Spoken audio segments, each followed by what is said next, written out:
Stop.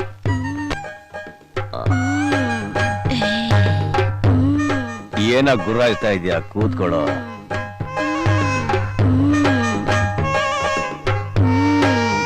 ಅಲ್ಲಯ್ಯ, ನಾನು ಬಂದಿದ್ದು ಗುರಾಯಿಸಿದ್ದು ಗೋರ್ಕೆ ಹೊಡ್ಕೊಂಡೆ ಹೇಗೆ ಕಂಡಿಡ್ದೆ?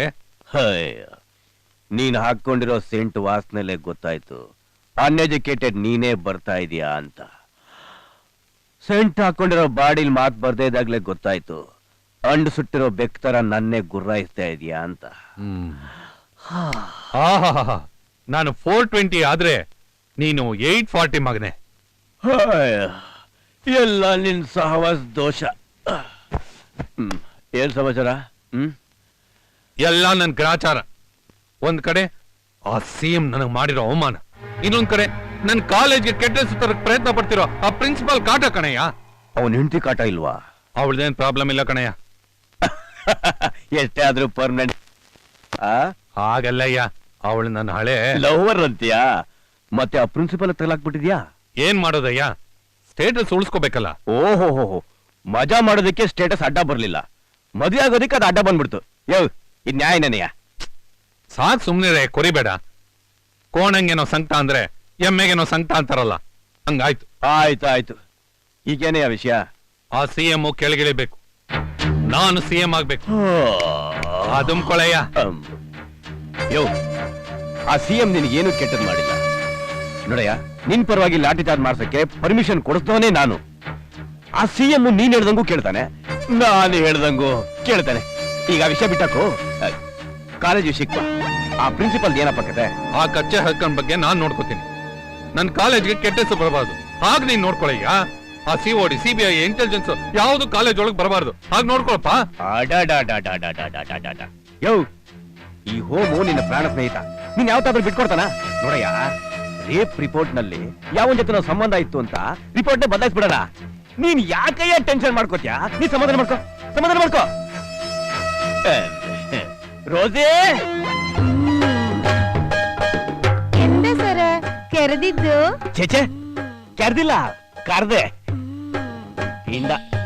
ಇನ್ಮೇಲೆ ಯು ಟಾಕ್ ಇಂಗ್ಲಿಷ್.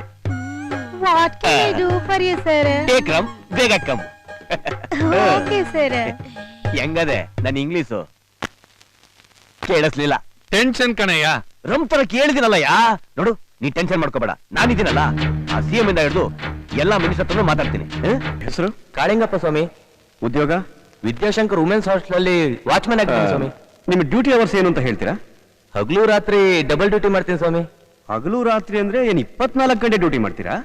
ಸಾಯಂಕಾಲ 5 ಬಾರಿಸಿದಾಗ್ಲಿಂದ ಬೆಳಿಗ್ಗೆ 7 ಹೊಡೆಯೋ ತನಕ ಮಾಡ್ತಿದ್ದೆ ಸ್ವಾಮಿ. ಆತ್ಮಹತ್ಯೆ ಮಾಡ್ಕೊಂಡು ಮಂಗಳ ರಾತ್ರಿ ಎಷ್ಟೊತ್ತ ಮೇಲೆ ಹೊರಗಡೆ ಹೋಗ್ತಾ ಇದ್ಲು? ರಾತ್ರಿ 9 ರಿಂದ 10 ಒಳಗೆ ಹೋಗ್ತಿದ್ರು ಸ್ವಾಮಿ. ವಾರ್ಡನ್ ಹತ್ರ ಪರ್ಮಿಷನ್ ತಗೊಂಡು? ಇಲ್ಲ ಸ್ವಾಮಿ, ಪರ್ಮಿಷನ್ ಇಲ್ಲದೆ ಬಿಡಕ್ಕಾಗಲ್ಲ ಅಂತ ಸಾಕಷ್ಟು ಸರಿ ಹೇಳ್ದು ಸ್ವಾಮಿ. ಆದ್ರೆ ಕೈ ಮುಗಿತೀನಿ ಅಣ್ಣಯ್ಯ, ದಮ್ಮಯ್ಯ ಅಂತೀನಿ. ವಾರ್ಡನ್ ನನ್ ಪರ್ಮಿಷನ್ ಕೊಡಲ್ಲ. ಗೆಳತಿ ಮನೆ ಹೋಗಿ ಮಾತ್ರೆ ತರಬೇಕು, ಹೊಟ್ಟೆ ನೋಯ್ತಾ ಇದೆ ಅಂತ ಏನೇನೋ ಕತೆ ಹೇಳಿ ಹೋಗ್ಬಿಡೋಳು ಸ್ವಾಮಿ. ವಾಪಸ್ ಎಷ್ಟೊತ್ತಿಗೆ ಬರ್ತಾ ಇದ್ಲು? ದೆವ್ವ ಓಡಾಡೋ ಸಮಯದಲ್ಲಿ ಬರ್ತಾ ಇದ್ಲು ಸ್ವಾಮಿ. ದೆವ್ವ ಎಷ್ಟೊತ್ತಿಗೆ ಓಡಾಡಿದ್ರು? ಮಧ್ಯರಾತ್ರಿ 12 ರಿಂದ 2 ಗಂಟೆವರೆಗೂ ಓಡಾಡುತ್ತೆ ಸ್ವಾಮಿ. ಒಬ್ಳೆ ಬರ್ತಾ ಇದ್ಲಾ? ಯಾವ ಬಾಯಲ್ಲಿ ಹೇಳಿ ಸ್ವಾಮಿ. ಒಂದ್ ದಿವಸ ಒಬ್ಬನ ಜೊತೆ, ಮತ್ತೊಂದ್ ದಿವಸ ಮತ್ತೊಬ್ಬನ ಜೊತೆ, ದಿವಸ ಕಾರಲ್ಲಿ ಬೈಕಲ್ಲಿ ಡ್ರಾಪ್ ತಗೊಳ್ತಾ ಇದ್ಲು. ನಾನು ತಡ್ಕೊಳಕ್ಕಾಗದೆ ಬಾಯಿಗೆ ಬಂದ ಬೈದು ಬಾಯಿ ಬಿಡಿಸ್ಬಿಟ್ಟೆ. ವಾರ್ಡನ್ ಹತ್ರ ಹೇಳ್ಬೇಡ ಅಂತ ಎಲ್ಲ ವಿಷಯ ಹೇಳ್ಬಿಟ್ಲು. ಅಡ್ಡದಾರಿ ಹಿಡ್ಬಿಟ್ಟಿದ್ಲು ಸ್ವಾಮಿ. ಒಟ್ನಲ್ಲಿ ಮಂಗಳ. ಆಮೇಲೆ I object the statement your honour. Objection over. Thank you your honour. So ಕುಮಾರಿ ವಾರ್ಡನ್ ಪರಿಮಳ ಹಾಗೂ ವಾಚ್ಮನ್ ಕಾಳಿಂಗಪ್ಪನವರ ಸಾಕ್ಷಿಯ ಪ್ರಕಾರ ಮಂಗಳ ಪರಪುರುಷರೊಂದಿಗೆ ದೇಹ ಸಂಬಂಧ ಇಟ್ಕೊಂಡಿದ್ಲು ಅನ್ನೋದು ಸಾಬೀತಾಗಿದೆ. ಮೇಲಾಗಿ ತಾನು ಸಂಪಾದನೆ ಮಾಡೋದಕ್ಕೋಸ್ಕರ ತನ್ನ ದೇಹವನ್ನು ಮಾರ್ಕೊಂಡು ಜೀವನ ಮಾಡ್ತಿದ್ಲು ಅನ್ನೋದಕ್ಕೆ ಪೊಲೀಸ್ನವರಿಗೆ ಸಿಕ್ಕ ಅವಳ ಸೂಟ್ ಕೇಸಿನಿದ್ದ ಹಣದಿಂದ ಸಾಬೀತಾಗಿದೆ. ಸೊ ತನ್ನ ನಡತೆಗೆಟ್ಟ ಗುಟ್ಟು ರಟ್ಟಾಯ್ತು ಅಂತ ಹೇಳಿ ಮಾನಸಿಕವಾಗಿ ನೊಂದ ಮಂಗಳ ಆತ್ಮಹತ್ಯೆ ಮಾಡಿಕೊಂಡಿರೋದು ಸತ್ಯವಾಗಿದೆ. ಹಾಗಾಗಿ ಕುಮಾರಿ ವಾರ್ಡನ್ ಪರಿಮಳ ಅವರನ್ನ ನಿರ್ದೋಷಿ ಎಂದು ಪರಿಗಣಿಸಿ ಮಾನ್ಯ ವಿದ್ಯಾಶಂಕರ್ ಅವರ ಕಾಲೇಜಿನ ಗೌರವವನ್ನು ಕಾಪಾಡಬೇಕು ಅಂತ ನಾನು ತಮ್ಮಲ್ಲಿ ಕೇಳ್ಕೊತಾ ಇದ್ದೀನಿ. That's all your honour. ಇಲ್ಲಿಯವರೆಗೂ ನಡೆದ ವಾದ ವಿವಾದಗಳನ್ನು ಪರಿಶೀಲಿಸಿ ದಿವಂಗತ ಕುಮಾರಿ ಮಂಗಳ ತನ್ನ ವೈಯಕ್ತಿಕ ವಿಚಾರಗಳಿಂದ, ತಪ್ಪುಗಳಿಂದ ಮಾನಸಿಕವಾಗಿ ನೊಂದು ತನ್ನ ಸಾವಿಗೆ ತಾನೇ ಕಾರಣಳೆಂದು ಸಾಕ್ಷ್ಯಾಧಾರಗಳ ಪ್ರಕಾರ ಸಾಬೀತಾಗಿರುವುದರಿಂದ ವಾರ್ಡನ್ ಪರಿಮಳರವರು ನಿರ್ದೋಷಿ ಎಂದು ತೀರ್ಮಾನಿಸಿ ನ್ಯಾಯಾಲಯವು ತೀರ್ಪು ನೀಡಿದೆ ಹಾಗೂ ವಿದ್ಯಾಶಂಕರ್ ಅವರ ಕಾಲೇಜಿನ ಗೌರವವನ್ನ ಹೆಚ್ಚಿಸಿದೆ.